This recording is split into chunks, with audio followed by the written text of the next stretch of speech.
Hello friends, ഞാൻ നിങ്ങളുടെ സ്വന്തം കുട്ടിമാഷ്. പുത്തൻ അറിവുകൾക്കായി ചാനൽ സബ്സ്ക്രൈബ് ചെയ്ത് ബെല്ലൈക്കൺ കൂടി എനേബിൾ ചെയ്യുമല്ലോ. കുട്ടിമാഷിന്റെ വാട്സപ്പ് ഗ്രൂപ്പിൽ ചേരാനുള്ള ലിങ്ക് താഴെ നൽകിയിട്ടുണ്ട്. അപ്പൊ നമുക്ക് നേരെ ചോദ്യങ്ങളിലേക്ക് കിടക്കാം. 6ാം ക്ലാസ്സിലെ അടിസ്ഥാന പാഠാവലിയിൽ നിന്നും ഓണപരീക്ഷയ്ക്ക് ചോദിക്കാൻ സാധ്യതയുള്ള ഏറ്റവും പ്രധാനപ്പെട്ട മോഡൽ ചോദ്യങ്ങളും അവയുടെ ഉത്തരങ്ങളുമാണ് ഈ വീഡിയോയിൽ ഞാൻ നിങ്ങളുമായി ഡിസ്കസ് ചെയ്യാൻ വേണ്ടി പോകുന്നത്. പ്രവർത്തനം 1. താഴെ കൊടുത്തിരിക്കുന്ന ഗദ്യഭാഗം വായിച്ച് ചോദ്യങ്ങൾക്ക് ഉത്തരം കണ്ടെത്തുക. പ്രകൃതിയുടെ മനോഹാരിത ആസ്വദിക്കാൻ ഒരു തീവണ്ടി യാത്രയോളം മികച്ചതായി മറ്റൊന്നില്ല. ജനാലയ്ക്കരികിൽ ഇരുന്ന് പുറത്തേക്ക് നോക്കുമ്പോൾ കാണുന്ന കാഴ്ചകൾ നമ്മുടെ മനസ്സിന് വല്ലാത്തൊരു കുളിർമ നൽകും. പച്ചപ്പണിഞ്ഞ മലനിരകളും താഴ്വരകളും കുതിച്ചൊഴുകുന്ന അരുവികളും ഒരു ചിത്രകാരന്റെ ക്യാൻവാസ് പോലെ നമ്മുടെ മുന്നിൽ തെളിയും. ഇടയ്ക്കിടെ വണ്ടി ഒരു തുരങ്കത്തിനുള്ളിലേക്ക് കടക്കുമ്പോൾ പെട്ടെന്ന് ഇരുട്ടുമൂടും. അപ്പോൾ കുട്ടികളുടെ സന്തോഷം ഇരട്ടിയാകും. തീവണ്ടി പാലത്തിലൂടെ പോകുമ്പോൾ താഴെ ഒഴുകുന്ന പുഴയുടെ ഭംഗി ഒന്ന് വേറെ തന്നെയാണ്. ഇത്തരം യാത്രകൾ നമുക്ക് പുതിയ അറിവുകൾ നൽകുക മാത്രമല്ല, പ്രകൃതിയെ സ്നേഹിക്കാനും സംരക്ഷിക്കാനും നമ്മെ പഠിപ്പിക്കുകയും ചെയ്യുന്നു.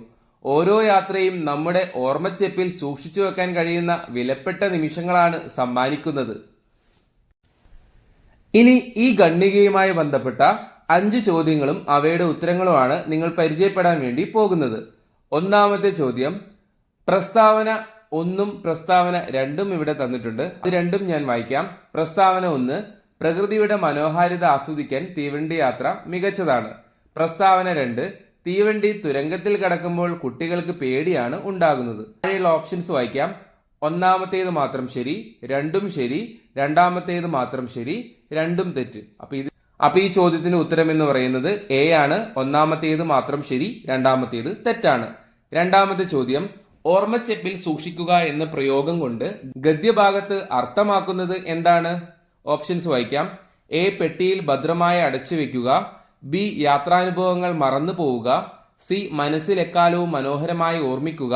ഡി, മറ്റുള്ളവരോട് എപ്പോഴും പറഞ്ഞുകൊണ്ടിരിക്കുക. ഉത്തരം ഓപ്ഷൻ സി, മനസ്സിൽ എക്കാലവും മനോഹരമായി ഓർമ്മിക്കുക. ഇനി ഇതിലെ മൂന്നാമത്തെ ചോദ്യം, തീവണ്ടി തുരങ്കത്തിനുള്ളിലേക്ക് കടക്കുമ്പോൾ എന്ത് സംഭവിക്കുമെന്നാണ് ഖണ്ഡികയിൽ പറയുന്നത്? ഓപ്ഷൻസ് വായിക്കാം. വണ്ടി കൂടുതൽ വേഗത്തിൽ സഞ്ചരിക്കും. പെട്ടെന്ന് ചുറ്റും ഇരുട്ട് മൂടും. വലിയ ശബ്ദം കേൾക്കാൻ തുടങ്ങും. പുറത്തെ കാഴ്ചകൾ കൂടുതൽ വ്യക്തമാകും. ഉത്തരം ഓപ്ഷൻ ബി, പെട്ടെന്ന് ചുറ്റും ഇരുട്ട് മൂടും. നാലാമത്തെ ചോദ്യം, താഴെ പറയുന്നവയിൽ ഗദ്യഭാഗവുമായി ബന്ധമുള്ള ശരിയായ പ്രസ്താവന ഏതാണ്? ഓപ്ഷൻസ് വായിക്കാം. നിങ്ങൾ ശരിയായതാണ് ഇതിൽ നിന്നും കണ്ടെത്തേണ്ടത്. യാത്രകൾ കുട്ടികളിൽ വിരസതയുണ്ടാക്കുന്നു. പ്രകൃതിയെ സ്നേഹിക്കാൻ യാത്രകൾ നമ്മെ പഠിപ്പിക്കുന്നില്ല. തീവണ്ടി പാലത്തിലൂടെ പോകുമ്പോൾ താഴെ ഒഴുകുന്ന പുഴ കാണാൻ ഭംഗിയില്ല. യാത്രകൾ പുതിയ അറിവുകൾ നൽകുന്നതിനോടൊപ്പം പ്രകൃതിയെ സംരക്ഷിക്കാനും പഠിപ്പിക്കുന്നു. ഇതിൽ ശരിയേതാണ്? ഓപ്ഷൻ ഡി, യാത്രകൾ പുതിയ അറിവുകൾ നൽകുന്നതിനൊപ്പം പ്രകൃതിയെ സംരക്ഷിക്കാനും പഠിപ്പിക്കുന്നു. അഞ്ചാമത്തെ ചോദ്യം, ജനാലയ്ക്കരികിൽ ഇരുന്ന് പുറത്തേക്ക് നോക്കുമ്പോൾ മനസ്സിന് കുളിർമ ലഭിക്കുന്നു. ഇവിടെയും 2 സ്റ്റേറ്റ്മെന്റ് ആണ് കേട്ടോ തന്നിട്ടുള്ളത്. രണ്ടാമത്തെ സ്റ്റേറ്റ്മെന്റ് അല്ലെങ്കിൽ പ്രസ്താവന വായിക്കാം. പച്ചപ്പണിഞ്ഞ മലനിരകൾ ചിത്രകാരന്റെ ക്യാൻവാസ് പോലെ തോന്നിക്കും. അപ്പൊ ഈ 2 സ്റ്റേറ്റ്മെന്റ് അല്ലെങ്കിൽ പ്രസ്താവനയിൽ ഏതാണ് ശരി? ഓപ്ഷൻസ് ഉണ്ട്. ഒന്നാമത്തേത് ശരി, രണ്ടാമത്തേത് ശരി, 1ഉം 2ഉം ശരി, 2ഉം തെറ്റ്.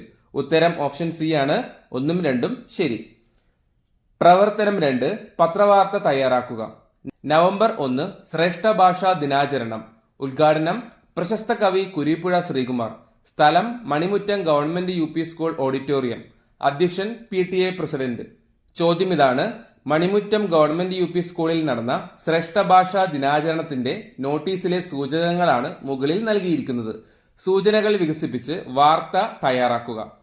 ഉത്തരം, ശ്രേഷ്ഠ ഭാഷാ ദിനാചരണം, മണിമുറ്റം ഗവൺമെന്റ് UP സ്കൂളിന്റെ ആഭിമുഖ്യത്തിൽ ശ്രേഷ്ഠ ഭാഷാ ദിനാചരണം നടന്നു. പ്രശസ്ത കവി കുരീപ്പുഴ ശ്രീകുമാർ ഉദ്ഘാടനം നിർവഹിച്ചു. മലയാള ഭാഷയുടെ പൈതൃകവും മൂല്യവും മനസ്സിലാക്കണമെന്നും മാതൃഭാഷ എന്ന വെളിച്ചം അണയാതെ സൂക്ഷിക്കണമെന്നും കുരീപ്പുഴ ശ്രീകുമാർ പറഞ്ഞു. സ്കൂൾ ഓഡിറ്റോറിയത്തിൽ നടന്ന യോഗത്തിൽ PTA പ്രസിഡന്റ് അധ്യക്ഷത വഹിച്ചു. ഹെഡ്മാസ്റ്റർ ആശംസാ പ്രസംഗം നടത്തി. സ്കൂൾ ലീഡർ സ്വാഗതവും സ്റ്റാഫ് സെക്രട്ടറി നന്ദിയും പറഞ്ഞു. പ്രവർത്തനം 3, ഏതൊരു വേദവും ഏതൊരു ശാസ്ത്രവും ഏതൊരു കാവ്യവും ഏതൊരാൾക്കും ഹൃത്തിൽ പതിയണമെങ്കിൽ സ്വഭാഷതൻ വസ്ത്രത്തിൽ നിന്നുതാൻ കേൾക്കവേണം. എന്റെ ഭാഷ വള്ളത്തോൾ. വള്ളത്തോളിന്റെ കവിതാ സമാഹാരത്തിലെ ഒരു ഭാഗമാണിത്. ഇതിൽ നിന്നൊരു ചോദ്യമാണ്, കവിതയിലെ വരികളുടെ ആശയം മനസ്സിലാക്കി അഭിപ്രായക്കുറിപ്പ് തയ്യാറാക്കുക. ഉത്തരം: മലയാളത്തിന്റെ മഹാകവി വള്ളത്തോൾ നാരായണ മേനോന്റെ എന്റെ ഭാഷ എന്ന കവിതയിലെ ഏറ്റവും ശ്രദ്ധേയമായ വരികളാണിത്. മാതൃഭാഷയുടെ പ്രാധാന്യവും അനിവാര്യതയുമാണ് കവി ഈ വരികളിലൂടെ സൂചിപ്പിക്കുന്നത്. എത്ര വലിയ തത്വചിന്തയോ ശാസ്ത്ര സത്യങ്ങളോ മഹത്തായ കാവ്യങ്ങളോ ആകട്ടെ, അവയൊക്കെയും ഒരാളിന്റെ ഹൃദയത്തിലേക്ക് ആഴത്തിൽ ഇറങ്ങിച്ചെല്ലണമെങ്കിൽ മാതൃഭാഷയിലൂടെ തന്നെ കേൾക്കണമെന്നാണ് കവി പറയുന്നത്. അന്യഭാഷകളിൽ എത്ര അറിവ് നേടിയാലും ആ അറിവുകൾ പൂർണ്ണമായ അർത്ഥത്തിൽ ഗ്രഹിക്കാനും ഉൾക്കൊള്ളാനും മനുഷ്യന് സാധിക്കുന്നത് മാതൃഭാഷയിലൂടെ മാത്രമാണ്. മാതൃഭാഷ വെറും ഒരു ആശയവിനിമയ ഉപാധി മാത്രമല്ല, ചിന്തകളുടെയും വികാരങ്ങളുടെയും മാധ്യമം കൂടിയാണ്. അതുകൊണ്ടാണ് മറ്റു ഭാഷകളിൽ കേൾക്കുന്നതിനേക്കാൾ വേഗത്തിലും ആഴത്തിലും മാതൃഭാഷയിലൂടെയുള്ള കാര്യങ്ങൾ നമ്മുടെ മനസ്സിൽ പതിയുന്നത്. ആധുനിക കാലഘട്ടത്തിൽ മാതൃഭാഷയെ അവഗണിച്ച് അന്യഭാഷകൾക്ക് പിന്നാലെ പോകുന്ന മലയാളികൾക്കുള്ള ഓർമ്മപ്പെടുത്തലാണ് ഈ വരികൾ. ശാസ്ത്രവും സാഹിത്യവും വിജ്ഞാന ശാഖകളും സ്വന്തം ഭാഷയിലൂടെ അഭ്യസിക്കുമ്പോഴാണ് ഒരു ജനതയ്ക്ക് യഥാർത്ഥ ബൗദ്ധിക വികാസം ഉണ്ടാകുന്നത്. മാതൃഭാഷയോട് ആദരവും സ്നേഹവും വളർത്താൻ പ്രേരിപ്പിക്കുന്ന മനോഹരവും ശക്തവുമായ വരികളാണ് ഇത്.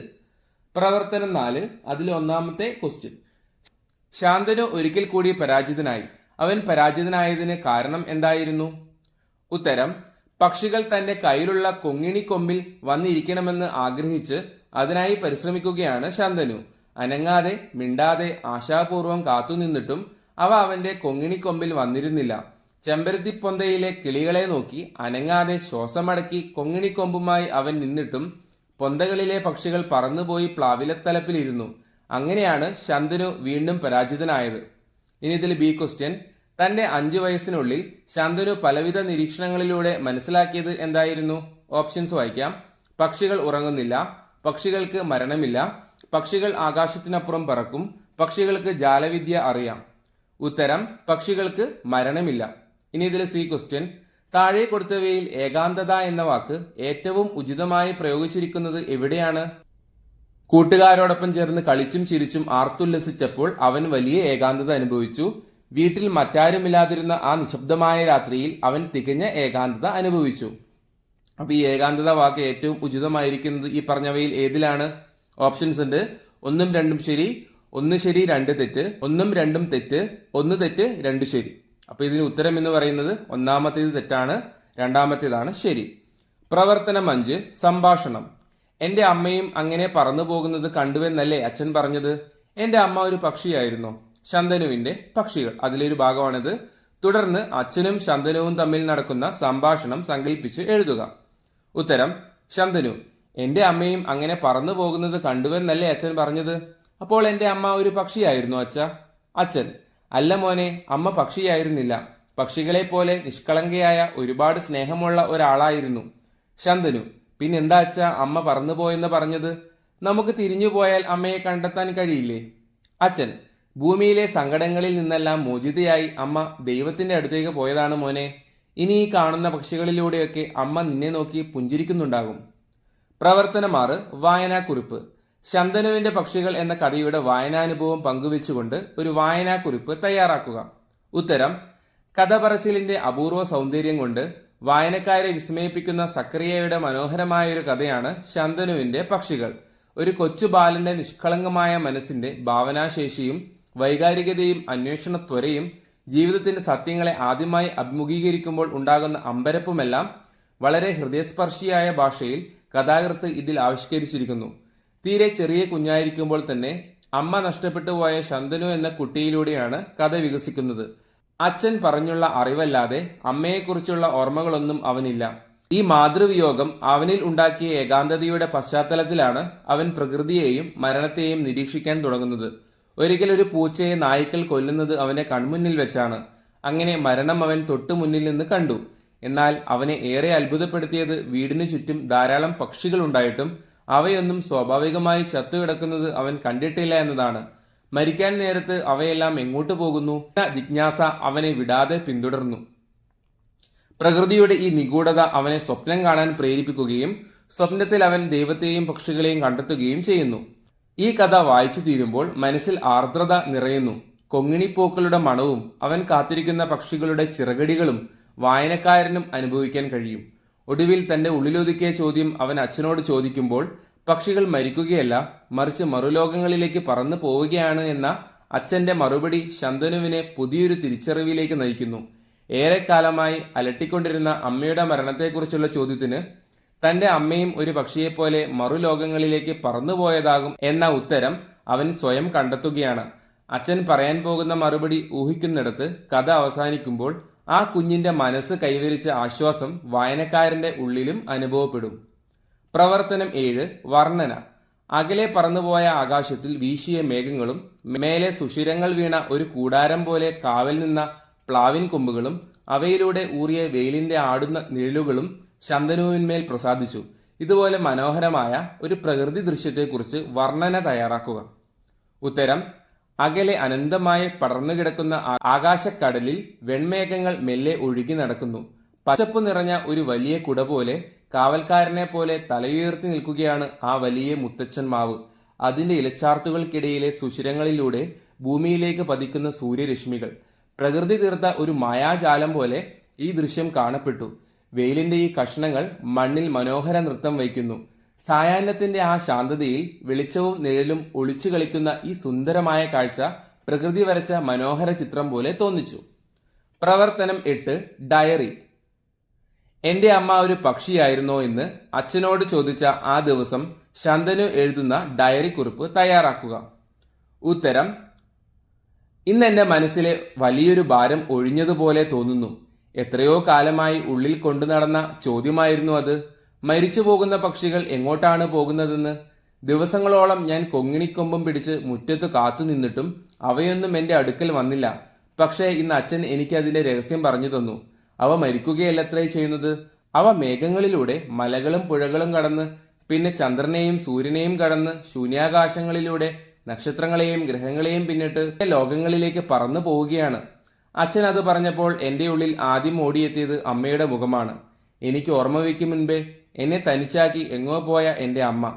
അച്ഛൻ പറഞ്ഞ മറുപടി കേട്ടയുടൻ ഞാൻ ചോദിച്ചു, അച്ഛാ, അങ്ങനെയെങ്കിൽ എന്റെ അമ്മയും ഒരു പക്ഷിയായിരുന്നോ? അമ്മയും ആ പുതുലോകത്തേക്ക് പറന്നുപോയതാണോ? എന്റെ ചോദ്യം കേട്ട് അച്ഛന്റെ കണ്ണുകൾ നിറയുന്നത് ഞാൻ കണ്ടു.